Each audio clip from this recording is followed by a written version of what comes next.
Hey guys, and welcome back to the What's the Crack podcast. Today I am joined with Adam McIntyre. That name is so cute.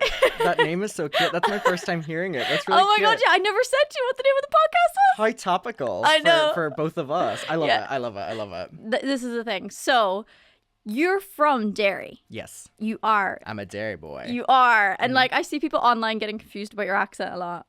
Oh my god. Because you're like me. You kind of assimilate sometimes to the content that you watch, or the videos that you watch, and the media you digest. It's very easy to sometimes have your accent slip sometimes. Yeah. And people get really weird about it. I get called out for it on the daily. Like even if I get called out for it anyway. But then if I go on a trip somewhere and I come back, like I get like, oh, he's changed. He's picked up the dialect. He's picked up the accent. And I'm like, I literally grew up on Disney Channel. I grew up on Nickelodeon. I grew up on singing Selena Gomez songs. Like even whenever I sing, like I guess it probably has a twang of like, I get Welsh, I get Irish last, American, Australian, and I'm just like, damn. Where are these coming from? No, because I'm on that same page because I get it all the time. Yeah. And I have to explain to people, it's like, I live in England and I get very, very tired of repeating myself multiple times in conversations. I just can't be bothered. Do you get it more through your singing or through your talking? So I still sing with a bit of an Irish accent. Yeah. Sometimes I don't. And it's just the way that my brain's picked up the song naturally with the other singer's accent and how they pronounce things. Because sometimes the rhymes don't work. Yeah. So I'm like, I have to mispronounce this. Like, cut me some slack. So yeah, it's hit and miss. Yeah. Hit and miss, absolutely. Right, before we get any further in. Okay. You're like, oh my god, no. I was like, what's coming? How would you describe what you do to somebody who doesn't know what you do? Interesting question. I would assume that there are tabloid press who cover Britney Spears, Lindsay Lohan, kind of like that 2000s craze. The TMZ era. But fuck TMZ. But Yes. but am I allowed to swear on here? Yes. Oh, thank God. But yeah, TMZ like do not support horrible company. Yeah. For the record. But the way they cover news with celebrities and stuff within the influencer boom, there was a lot of drama that was happening with them, and there was always like a missing piece of people wanting to know what happened. And I was one of the last to do it. There were so many before me, so many doing it years before, and it was basically covering the daily antics of these YouTube creators that are huge influencers who are basically becoming mainstream celebrities. Yeah. And it's basically covering the drama that happens between them, because a lot of them have drama to keep their YouTube channels going. So in turn, they do drama, we talk about it. And for a lot of drama channels, which is like what I would be called, like drama, tea channel, commentary channels, a lot of them are actually like friends and like feed, info from the actual creators. I can speak that doesn't happen to me. None of them talk to me, but I know that a lot of drama channels have been open about the fact that it's kind of like I scratch your back, you scratch mine, and a lot of influencers like not the Britney Spears of YouTube, but like way less and less talented, are basically, they'll feed information that's about to happen before it happens, and then the drama channels will cover it, and in turn they're getting promotion and the drama channel is getting content. That was a good few years ago though. Now they don't talk to anyone because they just are like, stop talking. Yeah, we can't trust you. Because it's kind of the same thing as well with like celebrities and paparazzi. People are like, oh my god, they got caught by paparazzi. It's like, babes, no. And most of the YouTubers managers pay for it. Yeah, I know. Most of the YouTubers pay for it. Do you want to know a secret? I went to LA in November and I was reached out by 2 different paparazzi trains, or like different versions of them, who were basically like, hey, we will give you a discounted fee, we will do a video following you around Melrose Avenue, I think it was called. It was like one of the avenues. It was by the pink wall. Okay. Iconic. Yeah. And they were like, we'll take photos of you and we'll film you and your friends walking around, and then we'll post it on your YouTube channel and you promote it. So I can't speak for celebrities, but I can speak for YouTubers that a lot of them, whenever you see them getting, paparazzi'd on the street, they are paying for it. Yeah. The whole thing is people don't get that part of it. Yeah, and I'm it's like, shady. guys, it's not real. It's Half shady. of it's not real. Unless you're at an event or unless someone actually has leaked something. Yeah. But majority of the time, it's the same as drama channels. It's been fed by an inside source and told them that they're there with such and such. And it's diabolical. It is, yes. So basically, you're like, because, right, YouTubers, influencers have become celebrity in their own right. I would say so, yeah. I think so. Whether or not it's as big as your stereotypical celebrity. That's a different conversation. Yeah. These people have followers, they have viewers, they have people that are interested in them. So obviously people want to know more about them. Yeah. Which there leads your life of the CNN, basically, of their lives. Yeah. You know, you comment on the lives of influencers and celebrities. Yeah, I would say so. But also, a lot of influencers and YouTubers do the most ever, whereas you wouldn't see, like, Rihanna, like, dragging her friends on Twitter. You wouldn't see Rihanna making exposed videos of her friends. You wouldn't see Justin Bieber doing that. And a lot of YouTubers have these very bigger-than-life personalities because a lot of us are doing the same thing as each other, so you need to stand out in some ways. And for better or for worse, a lot of these top creators just do stuff for attention. Absolutely. Whereas celebrities don't really need to do that. Yeah, no, absolutely. But they need content. Yeah. They need to be watched.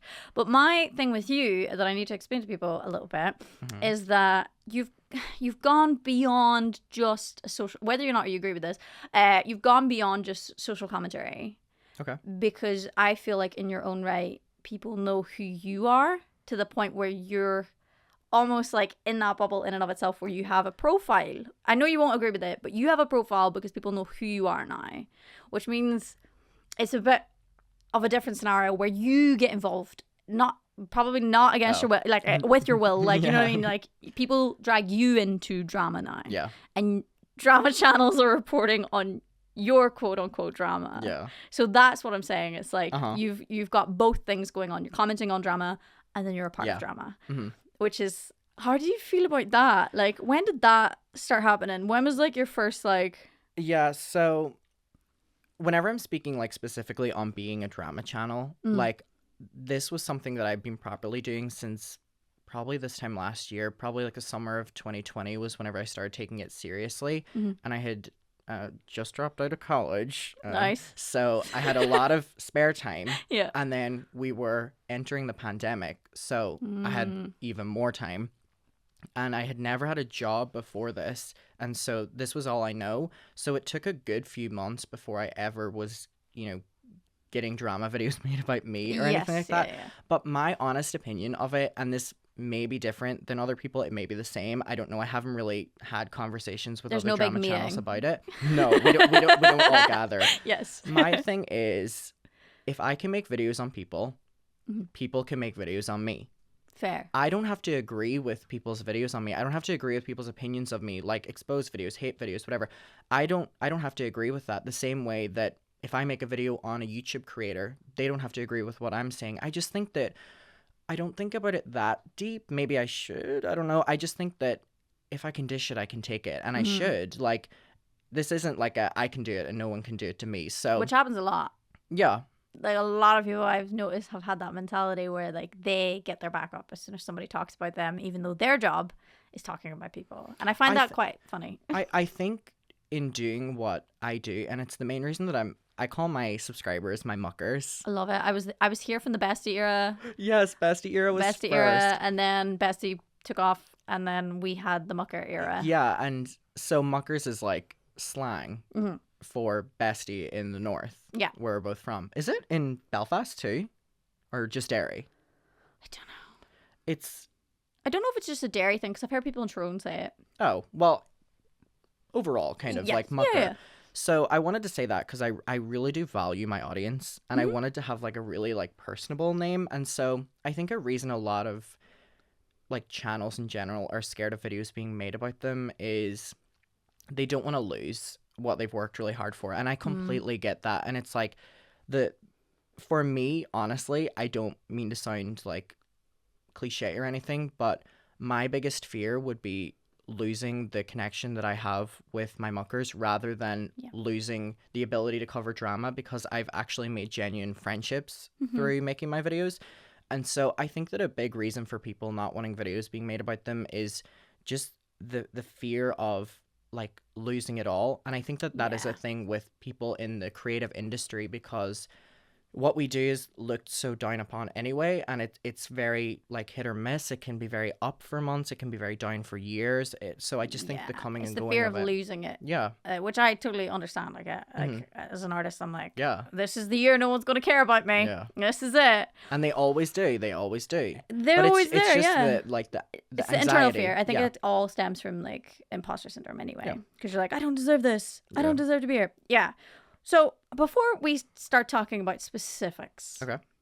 you live in Brighton now, Yes. which I love. I love Brighton. I love it too. How did you end up there? Because when you started your YouTube channel, you were making the videos in Derry with your parents. Yes. To clarify, they weren't in the videos. They were not would in the have never videos. been in my drama videos. Yeah. Yes. So when did you start your YouTube channel? What kind of content were you making? And where did that lead you? I started my YouTube channel, oh God, like 2010 maybe? Wowzer. But you were like a baby. Yeah. And I appreciate my parents always allowing me creative freedom. I was always different than my brothers Okay, in many ways. Yes. But one of the main reasons was all I wanted to do was create content. And I think through watching Disney Channel, I used to watch like Wizards of Waverly Place. And Love I it. used to make videos where I was like the wizards, where I would disappear and all this bullshit. Yeah, but a fun outlet. I know, just like, oh, I feel bad for You him. were a Like looking child. back on myself. Yeah. So I'd make that kind of content, singing content. I did that for years, and then I progressed into making comedy. It really wasn't funny looking back on it, but I mean, whatever I deemed as comedy at that stage. That kind of content, and then lifestyle vlogs. And I've always made videos talking about things happening. And I have videos from like 2018 talking about like Shane Dawson, who's a creator I talk about frequently now. It was, and Trisha Paytas. It was always something that I talked about because I never had, and this was the reason I transitioned to drama, I never had any of my friends in real life know about these people or care about these people. So whenever I started doing videos on this, in my first couple of videos, it wasn't high quality. Not saying that it is now, but it was even like my iPhone, and it was literally just like, hey, I want to talk about this. If anyone watches this, let me know your opinion. None of my friends care about this. Yes. And then that's like my main thing on why I like cherish my audience so much, because it literally started from none of my friends caring about my interest in this. And I have like this following now who will respond to what I say, and I'm interested in what they say, and it genuinely is like a big group chat conversation. It was just organic. So that's how I transitioned then into drama. So I've been doing it a while, but I've been doing drama for the past like 2 years, and then overall the past like 4 years. Okay. So it is kind of, because I understand that, because no one I know Yeah. follows this stuff as much as I do. Yeah. And I think it might be a shock to some people that I love internet drama. Yeah. It feeds my soul. I love it. Messy. I only got into it at the start of lockdown. Oh, that was whenever I started getting into it. Right. Perfect time for Janet Devlin. Right. Because I had no drama going on in my real life. Yeah. I keep my life pretty drama free. I'm pretty sure you probably do the same. Yeah. So sometimes it was nice to just read up on what YouTube creators were getting up to and the tea that was going on, and I just find it filled a hole for me because it was lockdown. What was going on? There was nothing going on, but YouTube creators were still making content and still making controversies. So I was in. I think what you're saying about like you had no drama in your life is such an interesting point, because a lot of people assume that like my life is probably really problematic. Like I'm probably like fighting all my friends, like there's drama always going, like we have receipts and group chats and stuff. I'm literally like, my circle is so small, and the people that I love are the people that I love, and I genuinely don't have any drama in my real life. I mean, knock on wood. Yeah. But it's completely different than I think that what people think, that if you're covering drama all the time on your YouTube channel, You like must live for it translates into your real life. And a lot of my friends in Brighton are people that I met through YouTube. So this is how serious I am about my audience. My main friends right now, like Imogen and Rachel, who I met in Brighton, and I have a friend called Rachel in London. They were all subscribers of my channel. Well, that's cute. And they had reached out to me, and Molly as well, and I'm now like, they're my best friends. Oh. And so they found me through drama, but our lives in person are not like drama filled. No, we're not the messy ones, the YouTubers are. Yeah, but that must be nice now for you that you can actually have these conversations about YouTube drama with your friends. Yes. Because they clearly have a mutual interest. Yeah. Because they followed you. Yeah. But how did you end up in Brighton? Oh, sorry. I know that was the question. Because I'm so curious. Because I'm like, how did you... I have never had a job before. So whenever I Same. Oh, really? Fabulous.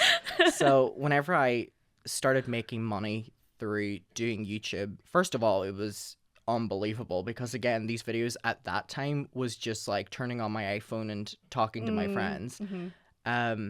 So I made enough to be able to move, and I wanted to stay within the UK initially, and I was going to do London or Brighton, and I had never heard of Brighton before other than like Zoe Sog, you know, Oh Zoella. my God, yes. The only reason I moved to Brighton was because Mariah Carey was doing Brighton Pride, and then I moved to Brighton, and then Brighton Pride got cancelled. Beautiful. So it's happening again this year, the rescheduled one. Yeah. Mariah's not even the headliner. So I moved here and I never even got to see her. That was the only reason I moved to Brighton. That is so sad, but also I love that for you because I think you have a Mariah Carey cutout. Absolutely. Yes. I used to go through a phase on my channel where I would have like 10 cardboard Yeah, I cutouts of celebrities remember. behind me. And Yeah. the only reason I would do it was because I wanted people to click him who didn't know me and be like, this is so weird. Like, Yeah. this is so weird. Like, It was what a is this? spectacle. I loved it though. Yeah, it was something that I would never address. So people would be like, is anyone else confused? Like, why is Dolly Parton standing behind him? But isn't your dog named Dolly too?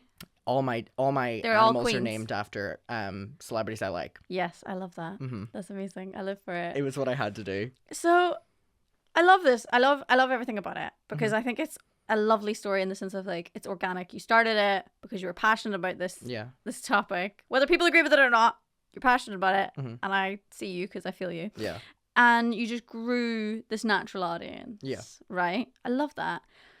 But Shout out to the muckers. shout out to the muckers, absolutely. I mean, I am one, so thank you.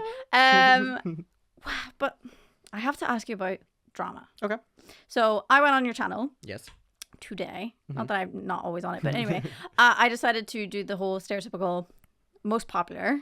Oof. I know. I hate when people do that to me. I hate it. But I Okay. have to because Yeah. research, you know, I have to do it. I appreciate it. Yeah.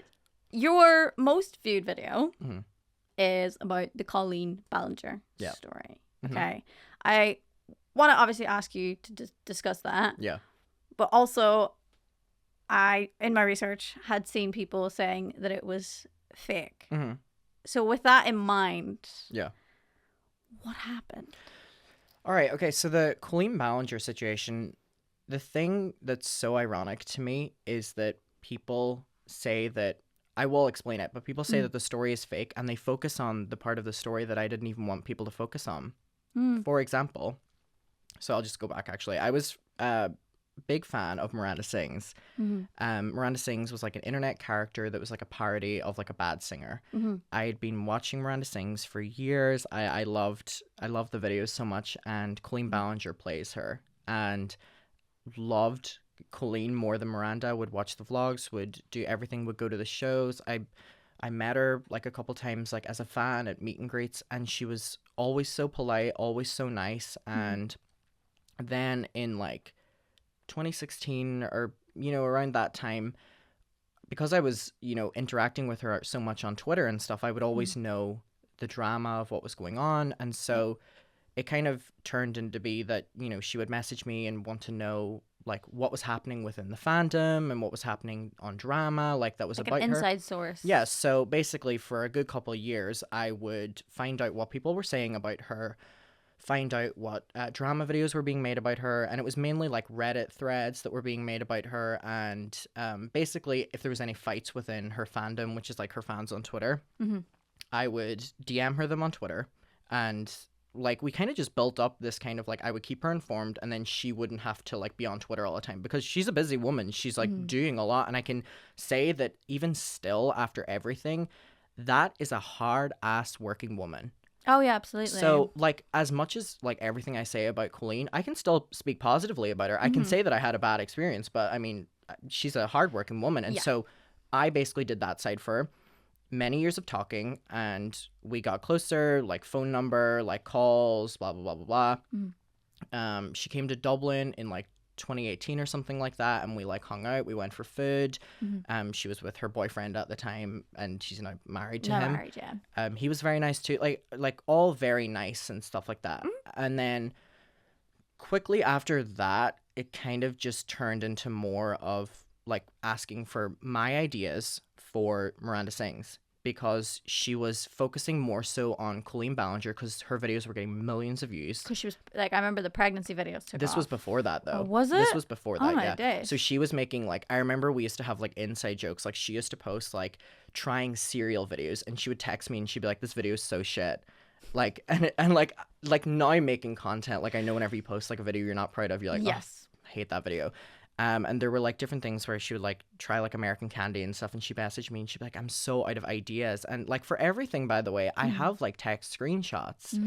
but, like, I think you're missing an important detail here. Oh, no, I'm What getting age to that. were you? Oh, sorry. That's a big thing. Whenever I'm 19 now. Yeah, I run from start to finish of my, like, friendship with her, I was probably, like, 12 to 16. 12 to 16, wow. So she was struggling with Colleen ideas, so she would come to me for Miranda ideas. So I would basically give her Miranda video ideas, and then I would give her Colleen video ideas. So this happened for a couple of years, and then furthermore after that, she basically was scared that the Miranda character, and I really don't mean this in any disrespectful way because she's killing it now, and that's great to see as someone who was a fan. Yeah. But at that specific stage, the Miranda character was very stagnant, and even she admitted that, and there were many calls and many, like, stressful antics of how to revive the character. Yeah. And I gave a lot of ideas on what to do, and a lot of them worked and some of them didn't. And it inevitably then turned into, I think it was on my birthday or something like that, she was like, I have a birthday present for you, or I have a present for you, whatever day it was, because I remember she was like, I want you to, like, run the Miranda Twitter. Like, and I had been saying that, like, I'm already giving you so many ideas, like I'm giving you tweets and you're tweeting them, like what's happening here? Because I was about the stage where I was starting to have to look for a job. All my friends who were 16 as well were starting to get jobs, and I was like, I am literally, like, doing a lot here, like, not to. I was about to point this out. Yeah. You're doing a lot of free labor. Yeah. Even whenever you were just, like, the mole on the inside of drama. That's still something that you're putting hours into to find out what the tea is and what's going on in the community and all this kind of stuff. Let alone now you're stepping into this role where you've been sending her tweet ideas, video ideas, content ideas, and then she gives you the password to her social media. So then I run her Twitter, and it was very briefly, and then I had run a tweet past her, and I tweeted it, and the response to it was not great, and then she had to issue an apology for it, and I mean, it just turned so sour behind the scenes. What was controversial about it? The tweet was, I had tweeted from the Miranda Sings account. By the way, this was all run past her, and screenshots for all this was shown. Yes. And it was basically that Miranda Sings was going to come out as a Meghan Trainor fan. So stupid, right? So stupid. Like, it's like not even, like, funny. It's just so stupid. But that was exactly the kind of stuff that I was making for her. Right, yeah. So it was like an edited picture. I remember doing it, and it was like Miranda Sings, Meghan Trainor in the back, like Meghan Trainor posters. She has a Meghan Trainor, like, sweater on.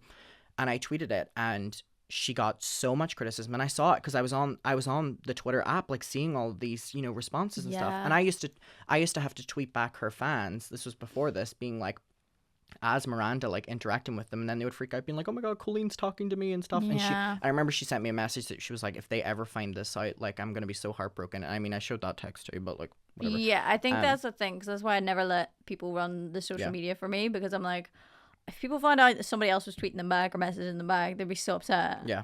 And like, it's like a breach of trust, kind of. So she got called out for queer baiting for that tweet. People said that she was queer baiting because she was coming out as a Meghan Trainor fan.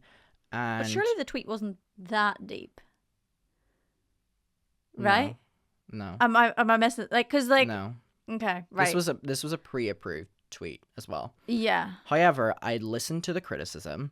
I heard where people were coming from, but I was also like, okay, I mean, people are giving her criticism because they're like, a straight woman tweeted this, but little did they know, you know what I mean? So maybe she just didn't think it through or whatever like that. After that, it just turned really sour. It turned really, really, really sour. Like just awful messages from her and stuff like that. She removed me from the account, and then I had, like, logged out, and I was, like, fully removed from it then. Like, she had changed everything, which, I mean, she's in her power to do. Yeah, absolutely, yeah. And it just turned so sour. And then, oh my god, I literally have not thought about this since it happened, but her and her friend Corey started going into fan group chats talking shit about me while she would still text me at nighttime. You know what I mean? So It's a bit weird. There was like hate forums or something like this. Again, this is so long ago that I'm like really struggling to remember, but this is like the last detail I remember of this specific one. There was like hate forums or hate Twitter pages like coming at the fans, and Corey was like, yeah, Colleen like knows that they're Adam. Like Adam's running those hate pages about her, and I'm like, you're texting me like niceties and you know, like you're sending all these like horrible messages, and then you'll send like a really nice one, you know, to keep me. Yeah, And then it's just in the meantime, you're like talking shit about me in group chats. And so then I realized, keep in mind, I'm like, I think I was turning 16, 17. I realized that this relationship was very one-sided, that it was very parasocially, and I was kind of being used. And I just kind of, it was so bizarre. I looked back on the entire situation, even at 16, 17, and I was like, wow, I've been doing so much for this woman. And by the way, she hired me for the Twitter and said that eventually I would get like paid. I was just an unpaid intern, and I was like, fuck me, I've been doing this for like so many years anyway. Shouldn't you trust me, Venna? Yeah. But I looked back on the relationship, and there were just so many moments that were just really uncomfy to me, that it was like, oh, so something bad would happen where I'd be upset with her, and then she would do something really nice and like get me back. So like something bad would happen, and then she would tell me that she would fly me out to VidCon, and then she never did. Which is a big deal, obviously. Me and my brother were going. I remember I was so excited, and it never happened. I'm going this year though, so Yay. and then other things would be like something bad would happen, and she would like send me merchandise or something along those lines. And one of the instances was whenever I was like 14, 13 or something like that, she was doing a live stream, and she was giving away clothes. Oh, yes, I know about this. Yes. Yeah, so this is what people focus on, right? Yeah. So what I just told you is my issue with this. Like looking back and being like, wow, I just felt used. This was a child talking to like a 30-year-old woman. And it was like, it was friendship as much as people don't want to think, because you don't talk to someone that fucking much. Yeah, and it's, yeah. So on the live stream, she was giving away clothes, and I was a huge fan of them. And they had made a joke that they had a lingerie set, and they were like, "Ooh, who's this gonna go to?" Like, and this part never sees the light of day for people. And they're like, "Oh, like who's gonna?" And then they see that my tweets were funny or something, and they're like, "Oh, I wonder if Adam wants the panties." And then I tweet back and I'm like, oh my God, like I would love them. So I respond to them saying that. And then they end up sending it to me. So whenever I make my video talking about the relationship and stuff, all the hate videos on me, sorry, I know this is a long tangent, but this is like years. Yeah. She basically said, or everyone says that I asked for it. Like for getting the lingerie, that he asked for it. Even though he's 13, he asked for it. I was about to say, as a child. And I'm like, even though they originally were the ones that were like, oh, like, you know, oh, should we give him the panties as a joke or whatever? Even at that, my video was about the fact that I was literally just felt used by a big YouTuber. And I was not a drama YouTuber. I was literally someone who was making shitty vlogs. Like, I literally just wanted to, like, my intention with making the video, by the way, I sent her a long message and she responded to it and was very rude. And then I made my video, and my thing was to, like, move on from it. And then obviously it didn't, because her fans like came for me. And here's my thing, even still, as awful as that time period was, and still like her fans coming for me, I don't blame them, because there would be people that would come for her and expose her, and I would say the same, if not worse, to them defending her. So I don't blame them. She does have a very, very loyal fan base. So I honestly don't blame the fans who were coming for me, because I was like, I was there. I was doing the exact same thing. So that's like that story, like start to finish, basically. Oh my God. Very condensed, was a lot of years. Yeah, it's a lot of time, and it makes me uncomfortable, because it's like, you were a child.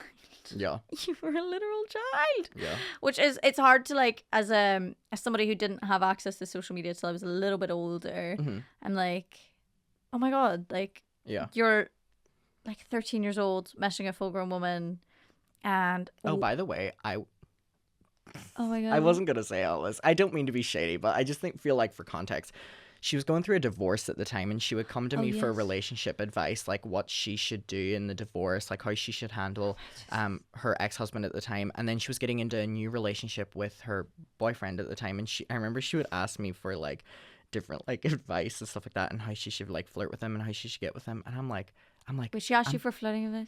Yeah, they were on a trip in Hawaii, and she was like he keeps being like really it's gonna be so messy, but that was kind of the situation that happened. And I remember saying to my friend Kate at the time, I was like, I haven't even kissed someone yet, and I'm literally giving like, from my opinion, great advice. Like, great advice, but still, it was all based on like shows and stuff like that. But yeah, that was that story. Okay, that's so weird, dude. Like, that's a full-grown woman messaging a child. Yeah, and still I'm the one in the wrong in that situation, just because she's But a you'll huge never be in the creator. right, because I've seen her followers defend her to the very end. She made a comment, was it about miscarriage or something? I can't remember. She said something that was a really, really bad joke on a podcast and laughed about it, even though her partner was affected by it. Like, IVF babies. Yes. IVF babies, yeah. She said, what did she say? I can't remember. I can't remember, but I remember it was about IVF babies. And her partner is an IVF baby. And I was like, and no one's going to say anything about this? Anyway, so like her fans will ride or die for her. So that was... all respect. I mean, I was that. You were there. You've seen it. Would you say you've been a fan of anything in the same way since? Like, or did you learn... I don't want to say you have to learn a lesson, because you were literally a child. I will never allow myself to do that. My favorite creator right now is Emma Chamberlain. I've met her a couple times. I've almost met her the same amount of times I met Colleen. And even at that, I'm never going out of my way to like be any more than someone who just watches your videos. Yeah, because she's pretty unproblematic. Yeah. I mean, minus the necklace, but like, do you think anyone told her about that necklace before she put it on her neck? No, absolutely not. They're like, here's what you're wearing today. Yeah. Let's make sure it fits. Yeah. And then bye-bye. And you look gorgeous. Go out and take your pictures. Yeah. She wouldn't have known. Okay, so like that's fair. But so you've not followed anybody in the same way, which I think is probably safe. Yeah. Like, I did the same thing as you, where I'm a fan of people, but I don't get to the point where like I'm messaging them or... And it makes me really sad, because a lot of people will message me from like watching my videos and stuff, and I'm actually like, I know now from all of the stuff with Colleen happening, like when conversations are going too far with like viewers and like boundaries. I now know boundaries that I never would have known in that specific instance. So I mean, for better or for worse, I learned stuff from it. And I mean, I think it creates a very healthy dynamic between me and my subscribers, where we have great boundaries. We talk in comments, and then if people DM me and stuff like that, all of our comments are great boundaries and respectful and stuff like that. So I take my best thing from it. And I mean, again, I haven't talked about this in so long, the Colleen thing.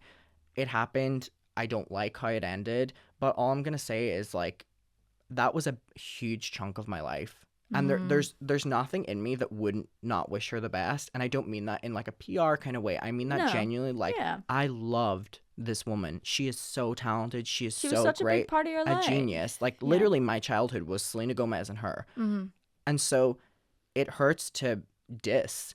And that's why I want to end it on like, I still respect. Yeah, I still you respect. still respect I don't the like how grind. it ended, but I respect it. Yeah, like, I get that. I totally do. But it's obviously heartbreaking. And I like that you have boundaries now, because I always feel like you have to be extra careful once it goes into like direct messages. Yep.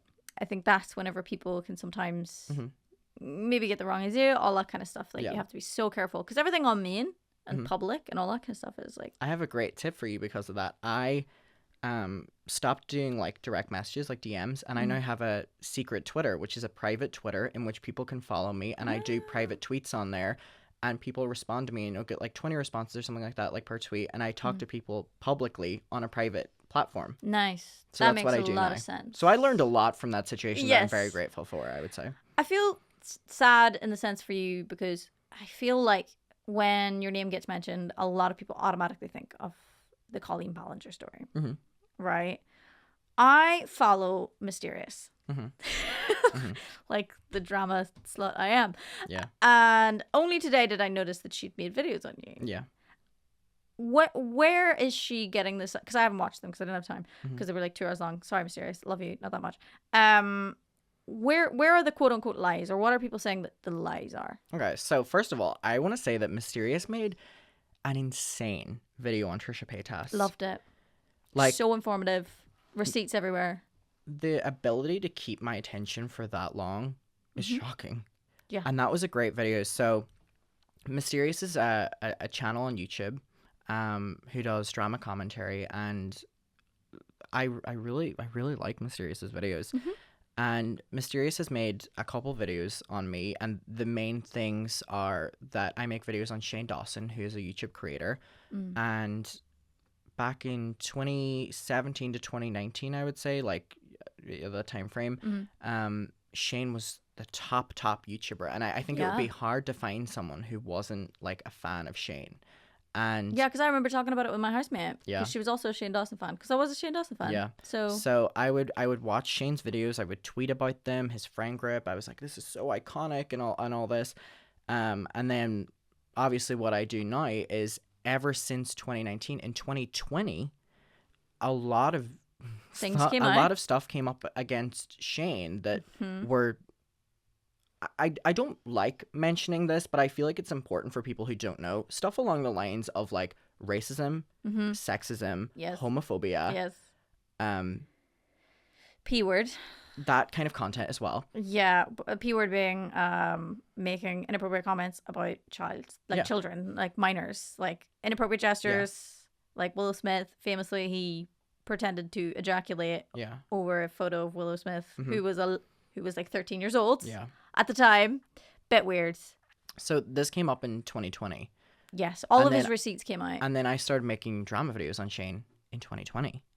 So Mysterious's main thing is that I'm fake and I'm lying to my audience, because look at all of these receipts of him being pro Shane, and look at him saying that, like, in this clip, he says that, you know, all Shane's jokes from the past are in the past. And I'm like, yeah, at that stage, that was basing it off of Shane making a video saying that all of my jokes are in the past. Whenever you're watching a creator, I'm sorry, but I'm not being like, Shane Dawson racism, like looking up like compilation clips or Shane Dawson sexism or whatever like that. So then I started making the videos, and mainly the points in Mysterious's videos are just that I'm hypocritical for being a fan and then now not endorsing that behavior. But again, I think Mysterious is such a great example, because regardless of any of that, the research time and effort in those videos, and I mean in all of Mysterious's videos, are genuinely are so, I don't mean to be disrespectful to all the drama channels, including myself, are so much better than what any of us are doing. She kind of does like mini docs almost. They are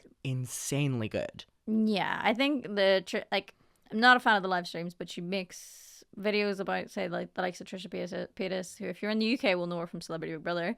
Loved Celebrity Big Brother. Yes, loved. But she is a YouTuber. She's filled with drama. It just follows her around wherever she goes. Yeah.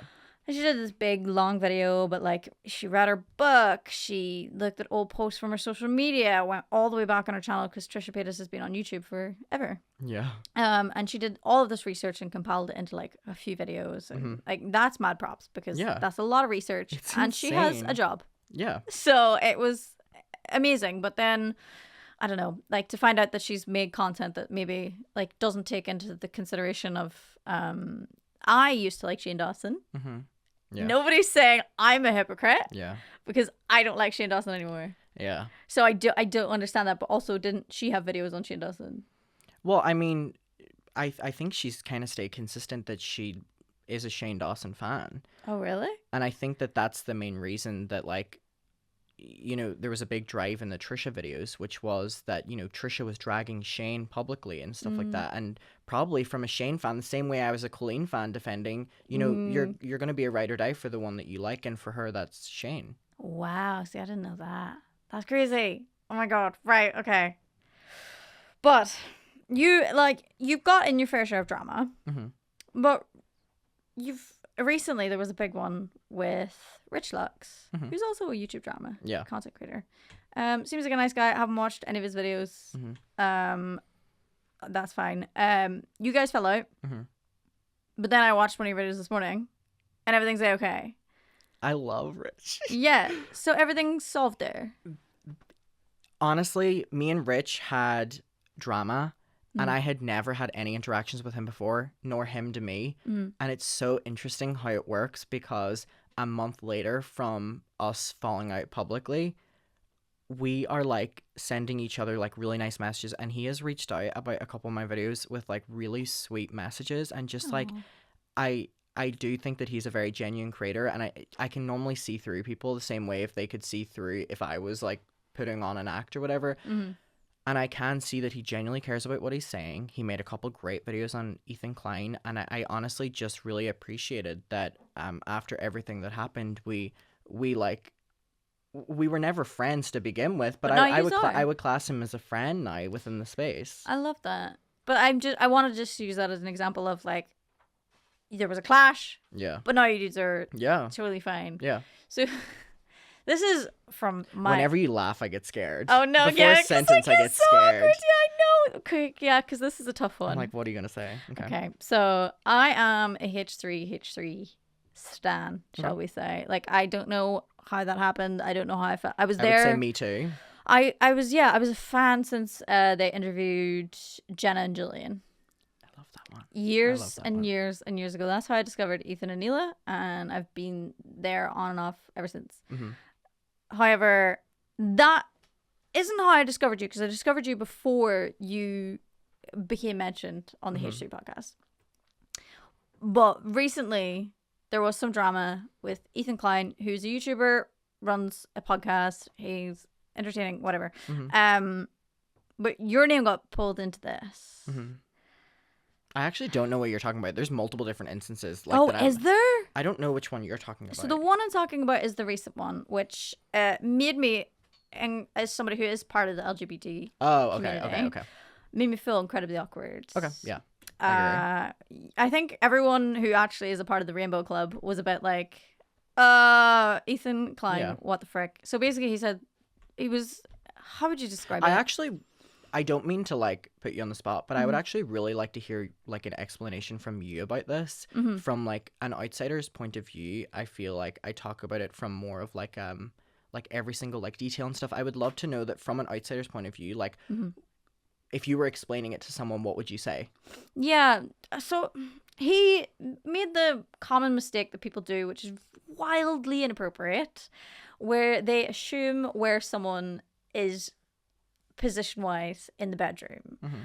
So whenever people use the term tops or bottoms, I hear people in the Rainbow community joking about it, and I think that's fine because you're in the community. It's a-okay. Although I do get uncomfortable, like I as a queer woman, I'm not going to be cracking top or bottom jokes because it doesn't affect me. It mainly is it perpetrates a heterosexual relationship dynamic within a homosexual one or like a queer one. Yeah, it's trying to make a square peg fit in a round hole for me. That's why I don't enjoy it. But people like to assume like someone's like, oh, they're the top in the relationship or they're the bottom in the relationship, and it's like, how can you guess by someone as a person where they are in the bedroom? It's so weird. People don't go around like if they see like a man and woman, they're like, let me think about like what they do in the bedroom. Right. It's confusing and it's problematic because you have a lot of I don't know how to describe it, like not like femme, but like guys who would be, people would just jump to the conclusion and go, you're a bottom. How would I just like, I don't know the correct terms there, but then they just assume that they are because of like how they present themselves, how they talk sometimes, all of these kinds of things are like, you're a bottom, which is just disgusting because like why is your first thought to think about where it's so weird. It's so weird. So for me it feels like objectifying gay men. Yeah. And it just shouldn't be done. So this is how I became aware of like any of your controversies, was this recent, not even a controversy, you made a video explaining as a gay man why you were feeling that Ethan Klein's comments were inappropriate. It was very level-headed. Yeah. It was very mature. Yeah. There was nothing wrong with it. You were just saying, hey, this is why you shouldn't do these things. Which the person who called into the show tried explaining to Ethan. Yeah. This is where it all started. Why what he said was wrong.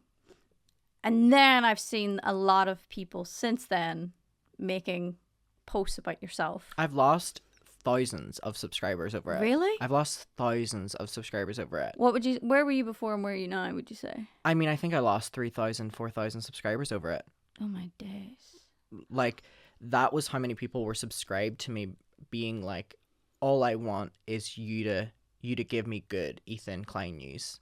And I'm like, there's no other YouTuber that you're like, oh, I'm only going to subscribe to you if you post good content about this person. If they get involved, if they get involved in drama, they get involved in drama. And I'm going to talk about it. And I lost so many subscribers over that because people were like, oh, he's got too much like in his head. And I'm like, no, just your favorite creator just fucked up and I called them out. It's that simple. That's what confuses me, because people forget that you're just a creator who creates content about the drama that other people get into. I have no obligations to be someone's friend, by the way. No, and this is why I find it really, really, really confusing. Like, I don't understand why people... Because I still watch the podcast. I still haven't gotten over what happened, if that makes sense. I would agree with you on that. And I still watch it, but I feel bad for watching it. But I have depression, so I want to get my endorphins wherever I can. Yeah. But I still don't know if I've forgiven the things that he said. But it's not on me because I'm not a gay man. So I just made me feel really uncomfy for the first time, and then to see your video, you just openly talked about it very level-headedly, like I said, and then to see a whole community turn against you was really weird. All people who were not in the community in question, by the way. That was the thing. I was getting so many questions from being like, I'm a straight woman, but like the way you're reacting to this is insane. I have to leave now, unsubscribed. And I'm like, if you're unsubscribing over that, like, don't even announce it. You're announcing your departure. This is not Gatwick Airport. Like leave. Very confusing. Oh my God. Because like, it's I never seen that kind of thing happening, but it feels weird, and it happens all the time on social media, where people talk on issues that they shouldn't. Yeah. Where, say for example, a content creator did something inappropriate in the past, say for Shane Dawson or whatever, and then their audience forgives them. Yeah. It's like, no, but you weren't the affected party in this scenario. You cannot forgive on behalf of a community that you're not a part of. Yeah. That really upsets me. And I seen it with that video where people are like, I forgive him. And I'm like, yeah, but are you a gay man? Yeah. Like, it was the first time in my YouTube that, as a YouTube creator, if you lose subscribers, normally you're like, what am I doing wrong? Like, you're like, what am I doing wrong? Like, da-da-da-da-da. Whenever, like, so many people have announced that they've unsubscribed my channel because they're offended by me being offended for this, and they're like, like, I'm a straight woman, blah, blah, blah, or I'm a straight man. It's all that. Like, it's mainly I'm a straight man, and you're just blowing this out of proportion. Woke culture, cancel culture. And I'm like, it's not cancel culture when you're watching videos I make about every other creator. Yeah, but you weren't even canceling him. So anyway, whenever I was noticing my subscribers drop after that video, because I made a couple videos on it, it was the first time that I was like, good. I was like, good. Welcomed like if you're subscribed to me and you don't even want to hear my genuine opinion on something that really upset me, about something that directly affects me, then you're not subscribed to me because you want to hear my opinions. Like, and it was the first time I was like watching my subscribers go down, and they're going up now, but they were going down, and I was like, look at the amount of people that were subscribed to me, and they genuinely didn't care. And it was like a real moment of like, wow. I was like, oof. Yeah. It's probably good though, because like I feel like you kind of got dragged into that community by the podcaster's mother. I love Donna. I still love Donna.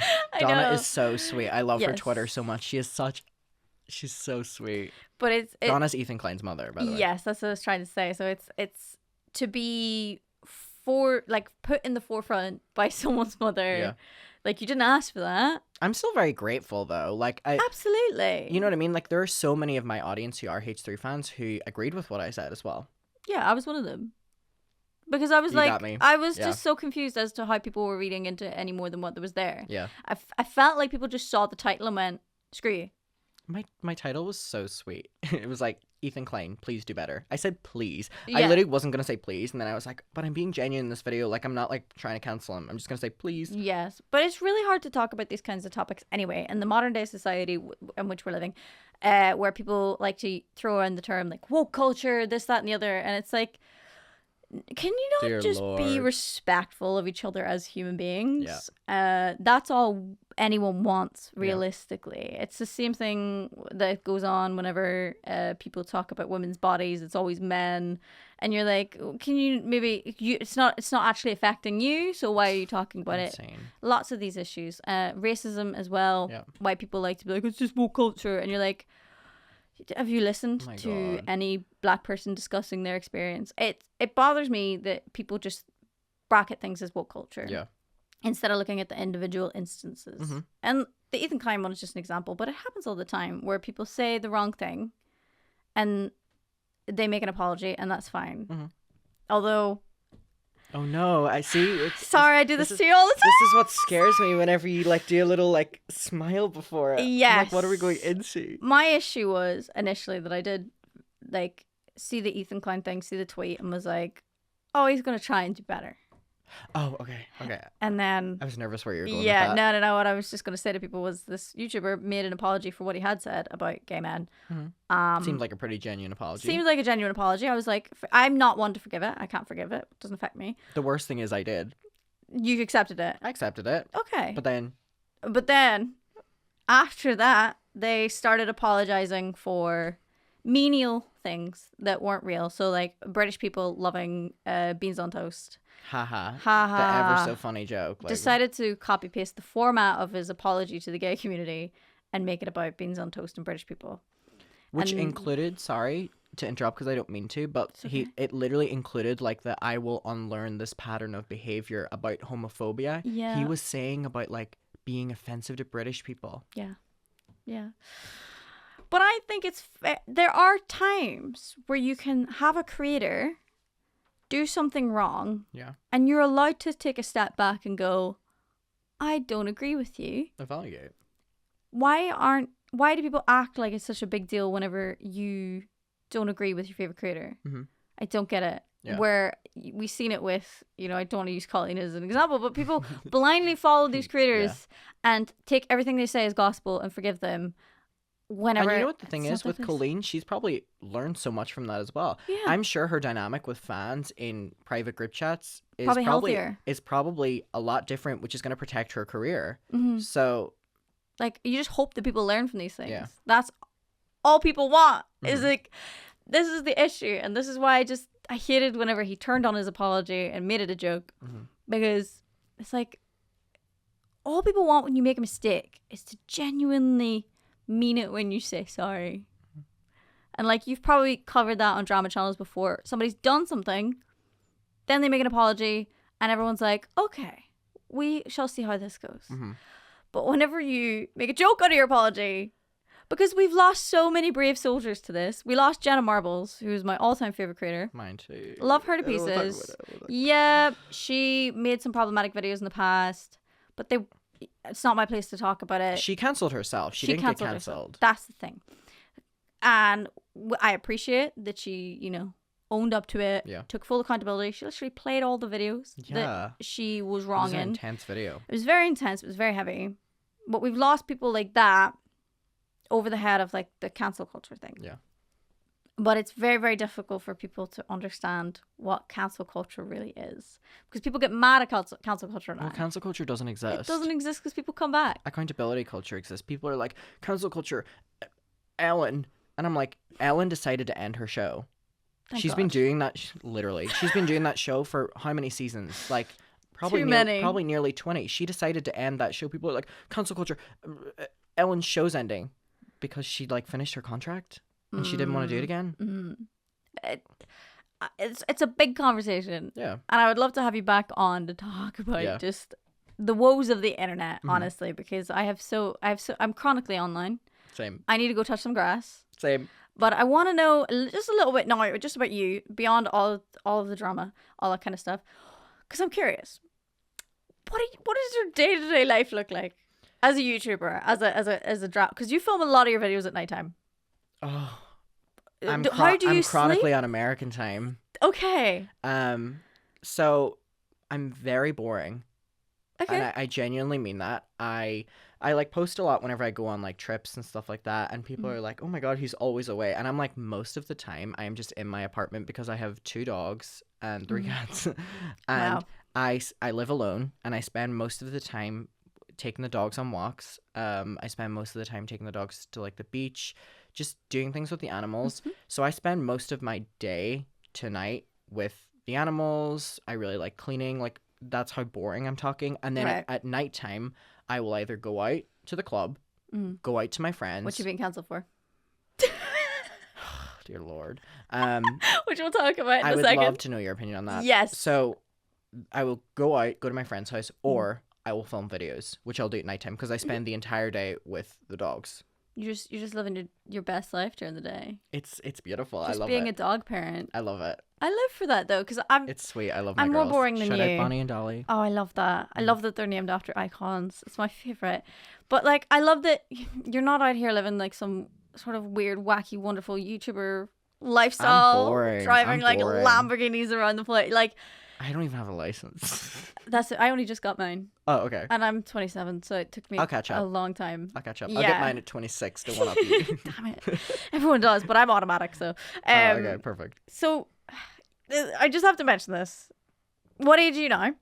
19. You're 19. What is the legal drinking age in the UK? 18. Right. I almost had to think about that. You're like, what is it? 18. You've been cancelled for going out on nights out. I've been cancelled for being a party animal. Which is... Boo. Adam drinks a glass of wine, then goes to bed. Like, because I can't leave this podcast without discussing this. Yeah. And this is why, like, there's no one better that I would want to have this conversation with because of how insensitive people have, like, their comments have been about me with it from someone who has genuinely struggled with it. Yeah. So what Adam is referring to is that people like to throw around the term either that he's a drug addict or that you are an alcoholic. And to anyone who doesn't know me, I am an alcoholic and I am like drug addict, but mainly prescription drugs. So, but like I've dabbled, so I've got a bit of an education on this. Yeah. People have tried calling you out. This genuinely pisses me off. I can let people have their opinions on me, but this is just so deranged. I think it's because they're minimizing something that is incredibly serious. Okay. I nearly lost my life 1 billion times to alcohol. Yeah. And pills. And people are liking to turn around to you, a teenager, in the best years of your life, and calling you an alcoholic or a drug addict. And the drug addict is he's energetic in his videos. How dare you have caffeine? That's it. That's it. By the way, that is literally it. He's energetic in his videos. He films at nighttime and he has a lot of energy. Have you ever thought about rubbing your nose and doing this? Oh my god! Sometimes. That there was literally a picture of me in New York. Great. And I can't remember the context of it or something like that, but there was a video and in the background I went like this. Exactly what you said. Oh, did they love it? Oh, did they love it? Oh, that was it. They were like, I can almost see white powder. And I'm like, that's probably a snot. Yeah, it's a snot bubble, my dudes. But it started from a little bit of a deeper story, wasn't it? Like you were drinking in America. I went to America and we went to the Britney Spears conservatorship termination and we were invited to an after party. Another YouTuber had invited me to the party and I went to the party and I wasn't ID'd at the door. Nice. I did not have, like, I literally just was not ID'd at the door. They didn't ID me. Yeah. Can I just point out one thing? What? I did a gig in New York City, I think when I was 19. Yeah. Obviously not drinking age. Did I drink at my gig? Yes. Did I drink at events I went to? Yes. Was I drinking in America when I was underage? Yes. Did anyone have a problem with it? No. So I didn't get ID'd and then I went up to the bar and I didn't get ID'd. Yeah. So I got my drinks myself. And then the ironic thing about it is ever since I was cancelled for that, drinking in America, how dare I? I've had YouTubers and influencers reach out to me who literally were like, we cannot believe this is happening. I'm talking huge influencers that are similar age. They were like, I cannot believe this. They were like, we're sending you all our love. Like, this is so bizarre. And it was so great to have those messages from people who have like millions upon millions being like, this is crazy.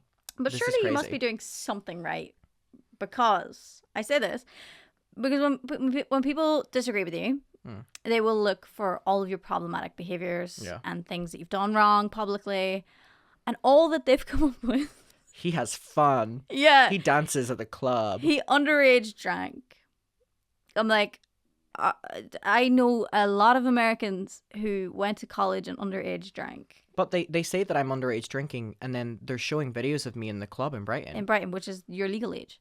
You're allowed That's to. their thing. They genuinely, I don't think they understand that there's places outside of America. Well, because this is an America-centric issues is a big thing, where I've seen people post about you online saying he's such a bad influence. All he does is go out and party and drink, and doesn't he understand how this will look to people his own age? Blah, like all these things. They're out with me. But like the issue is they're making this argument as if you're not living in the United Kingdom. I'm like, the America-centric stuff it bothers me so much, because I did it once because I talked about circumcision, and I went viral for a video over circumcision, just pointing out that everything is American-centric, and I was just pointing out that I thought it was weird that Americans think that guys having hoodies on their schnapps was weird, whenever just because they're in America that they think that the alternative is normal. That was all I was doing. That was all I was doing, and then a bunch of like anti.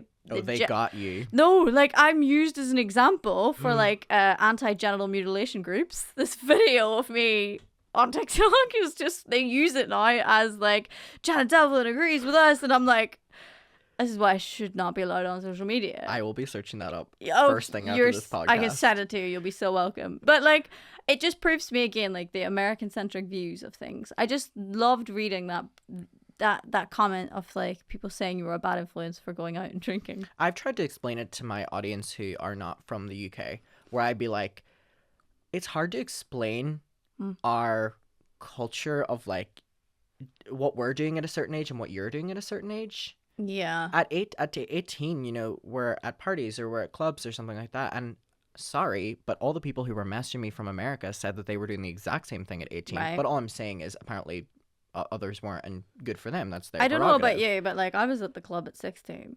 I never or I would go to bars, but I had never been to a club before I moved to Brighton. Fair. I mean, Irish Which clubs. was at 18. Irish clubs, by the way, are not where it's at. I was about to say I didn't miss much. You didn't. I just wanted to see if I could get in. Oh. Yeah, because like before I got my schmitties done, I was a flat-chested, scrawny 16-year-old girl Slay. who was just out of braces. Slay. You know what I mean? I just wanted to see if I could get in, Yeah. and I had the worst time of my life, and I never liked them. But I just wanted to see if I could get in. That was half the fun of a night out.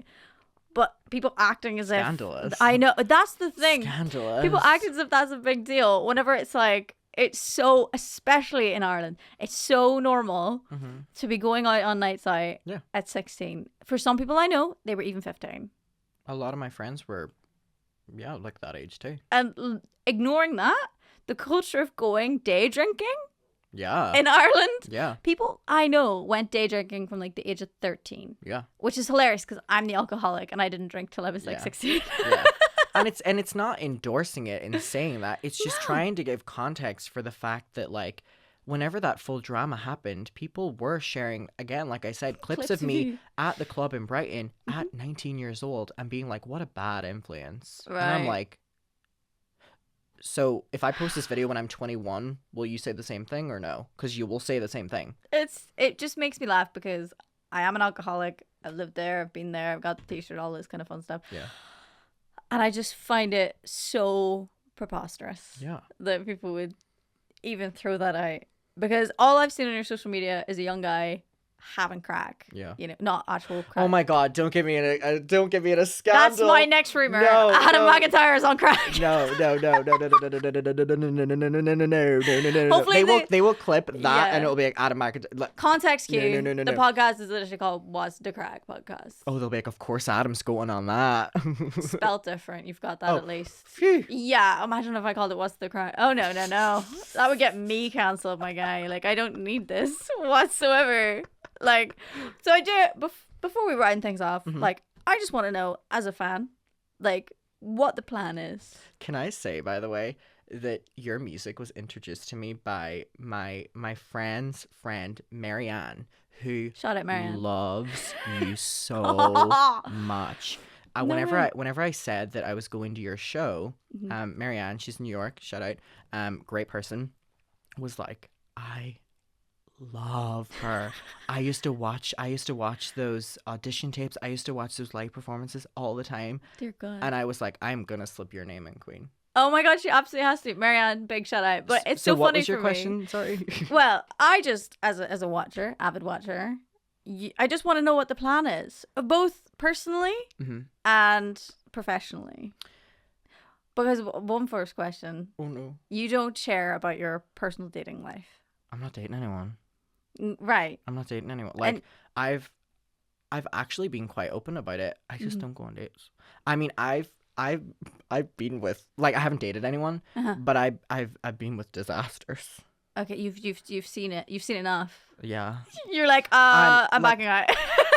I mean, if I was to get in a relationship though, I wouldn't be sitting down making couple tags. Like I would be posting Instagram photos at a max because I would not want to subject someone I love. It's the reason I don't post my parents a lot on my social media. I do not want to subject someone that I truly, truly, truly love, that's not in the entertainment business, like you or my friends who are journalists, to unnecessary just like people like looking into their lives. No, it's not worth it. It's just weird. It's just weird. Yeah.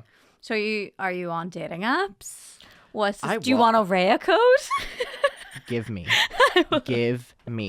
One of my friends said she was going to give me it, and then she never did. I literally will have to download the app again. But I can try and give you a Rhea code. I tried Tinder. Same. And it was so awful. I am not that known. However, a lot of people know me from the Colleen thing. Okay. So most of my matches would be like, "You're the kid from Colleen. You're the Miranda Sings kid. You're the Panties kid." And I'd be like on my Tinder, and I literally messaged my friend, I won't say who, but I was like, "Get me on Raya." I was like, I am not known enough to be on it, but I was like, everyone's trolling me on Tinder. Yeah, so you're kind of stuck in the middle ground, because that's where I was at. So no dating apps, I'm like a mid-sized creator. Like, some people know me, some people don't. Yeah. Enough people knew me to get me banned on Tinder and Bumble. Yeah, I got banned. But I have to appeal it. Whenever I was on the dating apps, I would have to appeal once every like 3 months, because I got enough reports. But like, even though my Instagram was linked, even though it was like clearly all official, I still got reported so many times. They said a Janet fan page is on Tinder. Yeah. That's strange. It was one of the because Bumble reached out to me once to do a promo for them. But at the time I was seeing someone. Oh. Like, we broke up like a couple weeks later. Would that stop you from doing a sponsorship? Well, no. But it stopped them. Oh. Because obviously I was seeing them, so I was like, is it okay if I, do a little Bumble promo, pretend I'm single, blah, blah, blah. Because the world already, at the time thought I was single, because I don't talk about my relationship. Yeah. And they were like, no, that makes me uncomfortable. And I was like, oh, no one would stop me.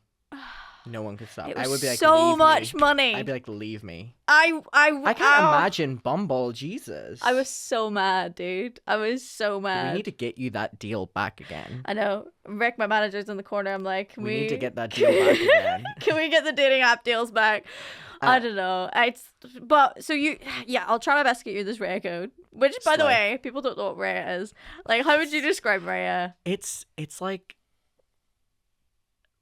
a known people Tinder. Yeah, it's celebrity influencer, and apparently it's a lot more successful because people are on there not like trolling or not like there's a lot of people on Tinder just trying to get like Instagram followers and stuff like that as You'd be surprised. There are some people on Rhea who are clearly just doing it for like I can imagine if they're influencers. Yeah. No shade. Like, I have some stories for you after this with the people I've matched with, my guy. I'm interested. I lived for Rhea. I lived for it. I was mostly there. I felt like I was just doing research because I wanted to see who was single. Oh, okay. So on that thing, there was a few celebrities where I was like, I thought you were married. And then it turns out that they're getting a divorce and it wasn't public. I was like, oh. That's messy. Yeah. Wait, so I should have sold stories, man. The Sun should have hired me. You should. Like, you can reach out to Rich Lux, Peter Mon, Mysterious. These people will be waiting. Not you. No, I'm kidding. No. So that is kind of where I'm at with personal life in terms of professionally, So you're not even looking, really, are you? Would you say, if the right person came along, would you settle, or would you be like, I'm in my fun years, I'm not gonna? I'm not like, I hate like one night stand Yeah. culture. Jesus, can't even say it. So I mean, if I find someone, I would love it. But this sounds so awful, and I won't say in this, so I'll just say it as like a sentence.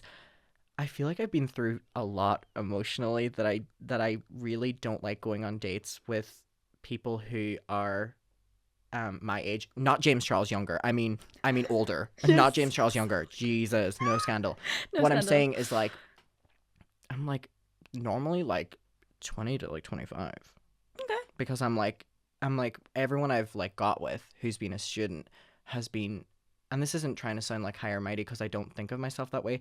They're just like, they don't get or really respect. You're or a working whatever, professional. that I kind of live a boring life because I don't go out all the settled. time. Yeah, you're pretty settled for someone your age. Like, I will say that. So in terms of professionally, as long as people keep being messy, I'm gonna keep doing it. Yeah, I can't judge you for any of your choices. I was like 22 dating 45-year-olds, so like. 45-year-olds hit me up. No, I'm kidding. Don't. Or do. I don't know. Who's wait, sorry, what's the oldest age that I ever dated? Yeah. Oh my god, it must have been, when I was like 22. I think the guy was like 42. Oh, yours is a lot worse than mine. Yeah, it was not the vibe. I learned my lesson pretty quick though, because like somebody basically turned around to me who's much older and wiser than me and was like, there's a reason why women their own age don't want them. Oh yeah. And I was like, that's a very good point. Actually, didn't think about that. That was a similar thing with me. I think mine was like 35. And the only reason was I was just like, I was so bored on a night out. And my friends kept getting with people. And I was just standing alone for most of the night. Okay. And that was it. You're like, I see you. That was a messy night. Yeah. That was a messy night. Oh, God. I think the worst kiss, though, I ever had, though, I was like 14 and the guy was like 19. Ew. Exactly. Yeah. Cancelled. Yeah. Cancelled. It's disgusting. Yeah. But it's not until you get older that you're like, yeah, that's wrong. Mm-hmm. That was very wrong. Yeah. And that's the part I hate about growing up, because I look at my past and I'm like, you're such a dummy. Yeah. But I admit to this day, even though I'm 27, I have like the naivety of 16-year-old me. I don't feel like I've grown up as a person. I still make really awful choices. Yeah. Especially with my love life. I'm like, I'm a dumb bitch. I'm the dumbest bitch. That's good though. And also I have to avoid anything to do with cults. I would assume so. Yeah, because I'm a dumb bitch and I would follow it. But like, I'm aware. A self-aware queen. So I stay away from all of that kind of stuff. Because I'm like, I would get lured in so quick, my guy. That's so scary. I know. But like, here we are. That's so scary.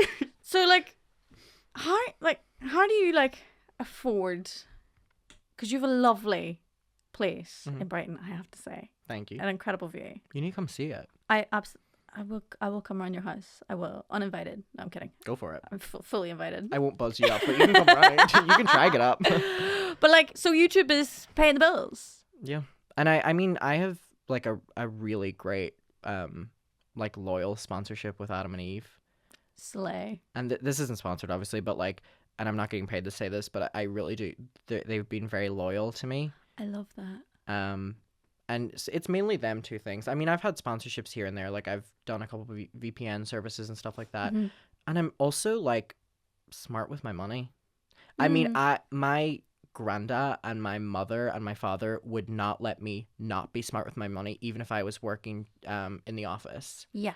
So I've ever since YouTube was my job, I've just been smart with my money, and people are always like, he's in Paris or he's in LA, like he's draining all his money. Like we can't wait to see his decline. And I'm like, I'm actually smart with my money. But like, you're not doing crazy things on these trips. No. So I'm going for work, by the way. Like I'm not like going for work, but like if I'm going to LA and I'm like even just posting videos in LA, a lot of my audience are there and they really like connecting and seeing me in their place. So for a lot of it, and whenever I go to Paris, that is always for work because could you get a bump into Emma Chamberlain? I do that in LA too. But just having fun vlogs. Mm-hmm. So you're going to the trip, and I'm always working on my trips, and that's why I like including my audience in it, because I'm like, number one, you paid for this. I didn't pay for this. You paid for this Yeah. literally, so I'm now gonna make videos on this, include you on the trip that you literally paid for. Thank you so much. And then in return, it's like the ecosystem of like content on my channel.